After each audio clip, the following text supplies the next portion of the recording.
There's something accessible about local government that really appeals to me. This is the place where if you have an issue that directly affects you, you can come to us. You can find us readily, and like as not, something can happen to resolve your concern. So I like that. I like that part of being involved in local government. I've served on council a couple of different times, and here are the top 10 things I think people might find interesting about local government. Number 10, we're as frustrated as you are. Truthfully, we don't want controversy. It's the last thing we'd like to see. So our aim is to try to make it easy as possible for people to learn what they need to learn or find out is happening in their community. So some of the things that we're working on right now include new web-based platforms. We've been doing a little bit more outreach door-to-door for some of our park planning projects. So we've got a number of things underway right now to try to address it, and certainly we're open to suggestions. Number 9, Arvada has a council manager form of government. Now, this is where you have 7 elected officials in our case, and we in turn hire and supervise a city manager who then oversees the daily operations of the city, the services that are provided, the infrastructure development, all the policies and so forth that we adopt as a governing body. Number 8, it provides services directly to you. We provide the water. We build the parks and maintain the parks. We provide public safety. And very often, the people who do that are your neighbors. They're people who live here in the community with you. Number 7, we're required to pass a budget every year. And not just a budget. By charter, local government here in Colorado has to balance its budget. That means we can't spend into a deficit. We can't borrow money to cover our expenses like the federal government can. And in fact, in Arvada's case, we have a healthy surplus of 19% set by policy so that we have a good, healthy cushion to carry us forward when we see little dips and so forth, even bigger dips in the economy. Number 6, decisions aren't made arbitrarily.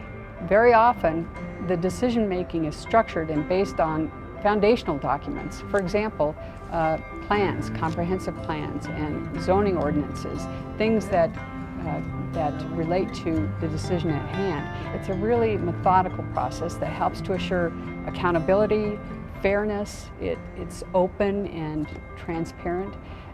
But it can be frustrating, and it's one reason that we're trying to emphasize earlier involvement in the process, because what sounds like the boring phase of a planning effort is actually a critical one.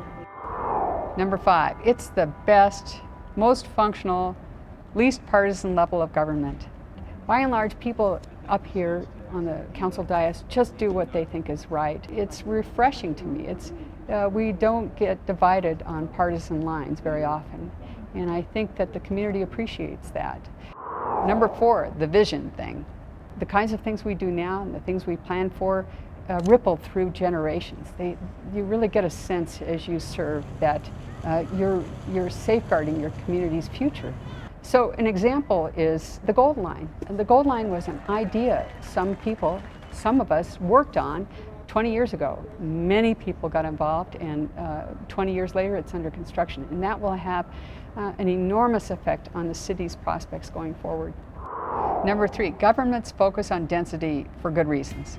It's appropriate that this follows a discussion about the Gold Line. To the extent you can create places where people can live without having to drive a car so much, that benefits the air, all of our infrastructure, their health benefits and so forth. But beyond that, it also allows us to absorb natural growth without having to sprawl so much. And by the way, it helps to keep those areas outlined that we also prize, that are more rural in nature or that are less intense. I think it helps to support them going forward, keeps their integrity. Number 2, anyone can get involved and make a difference. Volunteer. There are a number of ways that you can volunteer to help with festivals, at the food bank, with Ralston House, you name it. You can actually apply for and be appointed to one of the boards. We have 16 or 18 different boards, and every year we advertise for slots that open up in those. And you can run for local office. And the number one thing to know about local government is that running for office is a life-altering experience. So just pick any over-the-top word, and that's what it'll be like. Exhilarating, yes. Okay, now pick an opposite word. Exhausting, and yes, it's like that too. In fact, it's an experience of superlatives. It can be terrifying. It can be so rewarding. There's nothing like it. I can guarantee you that anybody who does it grows as an individual, an experience like no other.